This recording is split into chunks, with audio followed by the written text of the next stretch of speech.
Hi, everyone, and welcome to our weekly live show at Pros and Babes. I'm so excited to see our regular viewers here. And if you are watching a replay, please press #replay. My name is Kenia Romanovska. I am the CEO here at Pros and Babes, where we help successful women and men make leaps and bounds professionally and personally and engineer the life of their dreams without compromising family happiness or health.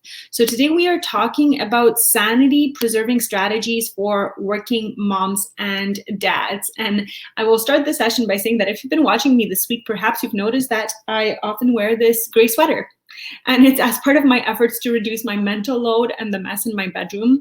I got a high quality cashmere sweater that feels really, really good, and I wear it. It serves me in the cold, and I'm reducing the mental load of knowing what I'm going to wear every single day. So one of the things around sanity preserving strategies is reducing your mental load and reducing the number of decisions that you have to make, right? So let's talk about what a new normal could look like when you become a new mom with career ambitions or a new dad with career ambitions, where everything truly changes and nobody is really prepared for what's to come. So you live your life as a couple with no kids, for example, you're pregnant and then baby comes along, and we never really know what life is going to look like, how baby's going to sleep, what kind of temperament they're going to have, right? And how you're going to make decisions around that, how you're going to let other people's opinions and decisions impact you. So first of all, in terms of preserving your strategy, acknowledging that you are in a completely different paradigm right now is key to preserving your strategy. You are not the same person, and you hear me talking all the time about revisiting your values. In fact, I stumbled across an article in Harvard Business Review this week for working parents who are exhausted in a pandemic. And the number one step they say to take is reevaluate your values in the middle of the pandemic and see if you are actually living in alignment with them. I don't know about you, but I've certainly hit a certain wall, right? The pandemic wall, as they call it. It's February. The days are short. We've been having the polar vortex. My values are somewhere on the wall here. I'm like, oh, right, I have to revisit those values and see if they matter and reconnect with love and faith and accountability and go back to my husband and tell him how much I love him for being such a supportive partner in my life, right? So we can definitely hit a wall in February and March, and reconnecting with those values is the critical first step to see if you're living the life you actually want. Are you doing what you want, or are you kind of running on autopilot, right? So we definitely want to get away from that autopilot feeling. So to recap what I've said so far, when you become a new mom, a new dad, when you become a new working parent, right, and in regular times, let alone in a pandemic, you're a different person. So take the time to sit down and acknowledge that, acknowledge what are your values, how are you spending your time, and who do you want to be? If you want to become somebody different who's less overwhelmed, then you have to start acting like that person. But you can't start acting like that person if you don't know who that person is. So first of all, number one step is self-awareness and acknowledging your changes. And then you have to start identifying the areas of your life that might need some adjustments and new support systems and different support systems, right? So a little bit later in our call, I'll be talking about that. And I published an article on LinkedIn that shows a grid that helps you reflect on the different areas of your life, the kind of almost like a household operations manual, and helps you think who's doing what and whether you're happy with the amount of work or not. So it's a bit of like a current state assessment and then a future state assessment. So you're going to write down how things are now and where do you want to migrate, right? To which state you want to get to. So that conversation with your partner is going to be really critical, seeing if you are actually being your own worst enemy. Because often we have a tendency to blame our partner that they're not doing enough. But when we sit down to take stock of everything that has to be done in the household and that we are doing, then we often realize that our partner does a lot more than we had anticipated. And that's an aha moment. And it's an opportunity to reconnect with them and show some gratitude, and then sit down and reevaluate what you really need to do, or again, what you're doing on autopilot and the expectations that are thrown at you from every corner, whether it's from your children's schools, preschools, birthday parties, gifts. These are all cultural norms, social norms, how we make our beds, how we dress, all of that, we often run these things without consciously thinking whether it's really honoring our core values. So that exercise of the household manual is a good way, and an assessment is a good way to think of where you are, and is it where you really, really want to be. And finally, I'll go over outsourcing certain tasks and getting expert help in more challenging areas of parenting. So I'm a huge fan of getting expert help. I've given up on reading tons and tons of books.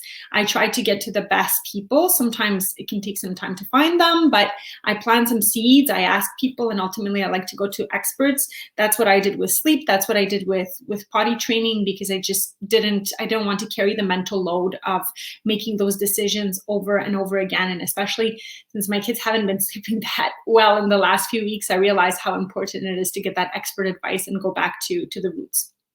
So finding a new normal as a parent, becoming a new parent, forces us to reprioritize, right? Carve out new ways to care for our own wellness, negotiate responsibilities with our partner, and to find strategies to, sometimes it's about surviving, right? So let's look at a couple of areas of your life that you could consider reevaluating. And take a moment to note, if you have a pen and paper, write down a couple of notes for yourself. How do you know you are working too much or feeling like you're losing your sanity? What are some physical symptoms that you actually, and mental, emotional warning signs that you are, losing your sanity? Are you feeling tightness in your chest? Do you start snapping at your kids or at your husband? Right? Do you start having really negative self-talk? So notice that first of all. And then if you, again, have a pen and paper next to you, I encourage you to draw a grid. So there would be five columns, and then I'd say about at least 10 lines. And first, the first top one would have area of responsibility. The second one would have how much time do you spend on each activity, the person primarily responsible for the task in your household, your level of satisfaction with the division of labor, and one or more steps that you can take to experience more satisfaction in that area. So again, I publish an article on LinkedIn. It's also in our thread. If you're interested, you can tag our team and they will take you to it. It should be a little bit lower in the feed. But that area of responsibility, number one, home care and cleaning and maintenance tasks, including shopping and cooking. So how much time do you spend on that activity? Who is the person primarily responsible for that in your household? And are you satisfied? If you're tuning in with us, let me know if you're satisfied with how that labor is assigned in the household. And then what is a step that you can take to have more satisfaction? Do you first need to have a conversation? Do you need to ask for some support systems? Do you need to think about something like click and collect for your groceries? Or can you simplify and have rotating meals, right? Have you considered a house cleaner to come and help you out? It saves many marriages. I know it can be complicated during the pandemic, but for many people, the first step to just recognizing that, the cost of a housekeeper will bring them back sanity and some satisfaction in their marriage instead of always arguing about that with their spouse is something that we need to think about. So there's also the term emotional labor, mental load, right, and domestic load. So all the tasks related to relationships and caregiving, worrying about your kids' emotional well-being, worrying about whether your mother-in-law is going to like that gift you got for her, showing up at birthday parties, making those Valentines. It's not just about cutting them up, but just the stress behind all of that, right? Thinking about all those appointments to the doctor, to the dentist, planning vacations, just caring about what people think in relationship to excuse me. I'm sorry about that. So planning all of that, right? Often women take on the emotional labor, and the mental load that often go hand in hand. And so who is that doing that in your family? And are you satisfied? And that often is a tough one for couples. Women have that conversation over and over again with their partners. And sometimes the main solution to that is dropping the ball. So I'll get to that a little bit later. It's Tiffany Dufu's book, Drop the Ball, that I really like, that makes you think about what you really want to do or you don't want to do. So that's definitely a reflection to have on your end. If you're stressed about the mental load and the emotional labor, there's some internal reflection to do as to whether you are doing things that are aligned with your own values or whether you're internalizing expectations from the outside on what should and shouldn't be done, and then at what cost. Then think about romance. Who takes the lead on romance in your family? Is it you or is it your partner? Does anybody schedule date nights in advance, right? And are you happy with how it is? And what can you do? Valentine's Day is coming up. Has anybody planned anything? So I think that's a good area to reflect on right now. We're all craving intimacy in our marriages. And one of my favorite tips for nurturing intimacy in your marriage is stress-reducing conversation. So sitting down with your partner and asking them, how are you? How are you doing? And really that kind of you and me against the world, babe mentality, where you listen without judging, without offering opinions or advice.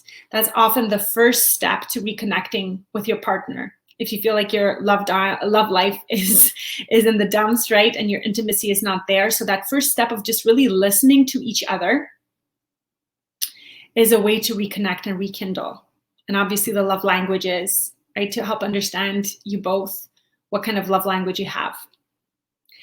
Another one is childcare responsibility. So who's managing the relationships with the caregivers? Is it you or is it your partner? Who's doing the pickup or drop-offs? Who's planning the lunches? Who's just getting the kids out the door? Who's filling out the forms? So is it you or is it your partner? And are you happy about that? Then the relationship with the family and in-laws, depending on the size of your family, when there are a lot of people to think about, the gift-giving part can get quite overwhelming. So do you have a plan and a budget for that with your partner? And is it always you thinking about that for everyone, right? Finances and bills. Who does the financial planning and the bill paying in your family and the tracking? And the life logistics. I talked about that in the mental and the emotional labor a little bit. I lump them together, emotional labor and mental load. Who takes care of that? Community life and volunteering. How much time do you spend on that? How much time do you want to spend on that? How does that line up with your family's priorities? And finally, your own career planning, advancement, and support. Mentorship, sponsorship, coaching, any masterminds that you do. Do you take actually the time to reflect on your career plan? So I listed about 10 categories. Oh no, there are more. There are a couple more. I'll continue with them. Taking care of your physical and mental health and overall wellness. And then finally, getting enough sleep and rest. So I really encourage you to think about those different categories of your life. Do an assessment. You can do it with your partner. And if you have not done an exercise like that, your first task would be to time block for it and make a priority in your calendar where you're going to sit down and do that reflection together, because you can't make progress if you are not identifying where you are and where you want to be, really. And if you're making decisions from who you are right now, you're not going to become and change things, right? We always have those programs in the back of our mind that are running us on autopilot and that keep us stuck in old decision making. That's keeping us stuck where we are. And those patterns can be quite difficult to come out of. So you have to ask yourself, am I going to take action to become the person I want to be? Or am I going to get stuck in the overwhelm and the behaviors and the habits that are keeping me where I am right now? We are always co-designing your own life, our own life. So as you're doing this grid that I mentioned, take note if anything surprised you or jumped out at you. Did anything jump out at you when you were doing this exercise, especially in relationship to how much you're doing and how much your partner is doing, right? And are you taking the time to speak with your partner about that? And then if you're curious how other people are navigating this area of their lives, write down a question in the Facebook group. You are more than welcome to ask how others are having conversations with their partners or dropping the ball. So in the conclusion of her book, Drop the Ball, Tiffany Dufu writes that we should expect less of ourselves and more from our partners. And that requires that we not only release a task to the other person, but we also resist doing it ourselves, even when it doesn't get done. So that can be tough for many of us who want things done in a certain way. What would it look like for yourself if you expected less of yourself, you released one or more tasks, and and have the patience, most importantly, not to do the task if it's not done in the end. Sometimes our partner and we have to realize the cost of something not being done for the dynamic to shift, right? The thing too with emotional labor and even to some extent mental load is that it's often unpaid. And when we stop doing it, it gets noticed. So it might take some patience and resilience on your end to make some changes in your habit and to see if you are actually your own worst enemy.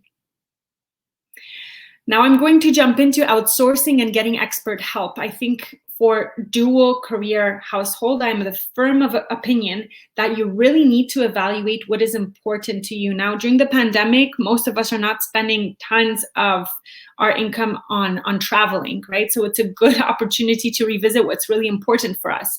But when it comes to things like sleep, nutrition, potty training, and special health conditions, the right expertise can make a tremendous impact on a family's quality of life. And the same can be said of outsourcing. So when I used to have these 6 and 8 week conversations with moms on mat leave, some would excitedly share that they've decided to save a little bit less, but get a housekeeper to preserve their sanity and have more quality time with their families. And of course, that decision happens when you're clear on your values, right? You really have to be clear on what you're trying to create in your family, because otherwise it's harder to look at your budget from the perspective of just numbers. And, not all experts are created equal. When it comes to sleep training, there's all sorts of different ones out there. And it always pains me to see how people suffer so much when they don't get the right sleep advice. And it's months of the quality of life that gets affected by that.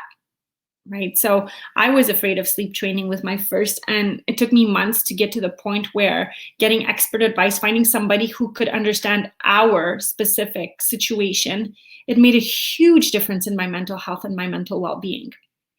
So feel free to share in the chat and the feed what you have done for sleep. I know that other moms could benefit for sure from your perspective. Somebody wrote here, I struggle with doing things I think I should be my way versus letting go that my way is not the only way. Yes, often what we resist is where we need to grow. So that might be, I can't see your name. If you want to share that, I'll see it after, but that's probably an exercise that you will have to do, and be patient with yourself because it'll feel uncomfortable the first few times. So let me know if you're watching this, have you outsourced any expert help or any home tasks? And are you thinking about doing so? And what is motivating you to do it or keeping you from taking such steps? All right. So to recap, when it comes to sanity-preserving strategies for working parents, you have to identify where you want to be, take stock of how you feel, and have some honest conversations with your partner. And if this is a new concept for you, I really encourage you to read the book, Drop the Ball. It's a very, very good starting point, especially for people who are overwhelmed and doing a lot. Ultimately, we all get 24 hours in a day. There's always time for what matters. And if you have a clear long-term vision of who you want to be, even for your maternity leave or for when you return to work, it's going to be easier for you to say no to the things that don't really fit with that vision.